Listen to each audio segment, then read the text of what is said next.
আজকে আমরা দেখবো যে আমরা যদি রেগুলার বাঙালি খাবার খাই তাহলে এটার জন্য আমার ব্লাড সুগারের উপর কতটা এফেক্ট হবে। হাই এভরিওয়ান, আপনারা দেখছেন sugar truth with Ananya. So let's find out what happen. তাহলে চলুন দেখি এই খাবারটা খেয়ে আমার ব্লাড সুগারে কি এফেক্ট হয়। আজকে আমি খাবো 200 গ্রাম ভাত, 150 গ্রাম মুসুর ডাল এবং 100 গ্রাম আলু মটরের সবজি।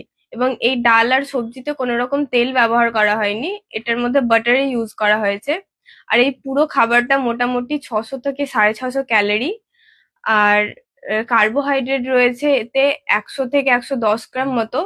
এতে প্রোটিন রয়েছে 21 গ্রাম মতো, এবং ফাইবার রয়েছে 12 গ্রাম মতো, এবং ফ্যাট রয়েছে 13 গ্রাম মতো।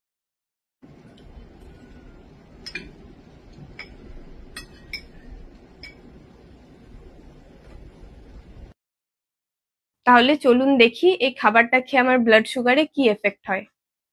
আমার খাবার খাওয়ার প্রায় মোটামুটি 2 ঘন্টা হয়ে গেছে, তো চলুন দেখি আমার সুগার মনিটর কি বলছে।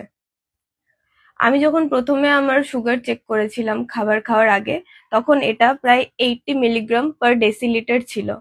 আর এটা প্রায় 45 মিনিট পর এটা বেড়ে 177 মিলিগ্রাম/ডেসিলিটার হয়েছে, এবং প্রায় 1.5 ঘন্টা পর এটা কমে 95 মিলিগ্রাম/ডেসিলিটার হয়েছে। মানে এটা খুব কম সময়ের মধ্যে অনেকটা স্পাইক হয়ে আবার নেমে এসেছে।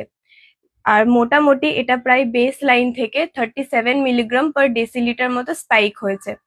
এটা হওয়ার কারণ হচ্ছে ভাতের গ্লাইসেমিক ইন্ডেক্স অনেক হাই, কারণ এর মধ্যে অনেক রিফাইন্ড কার্বোহাইড্রেট রয়েছে। তো আমরা এর পরের এপিসোডে এটা জানার চেষ্টা করব যে এই সেম খাবারে কিছু মডিফিকেশন করে কি আমি নিজের সুগার স্পাইক কিছু কম করতে পারি। তো প্লিজ ফলো ফর মোর।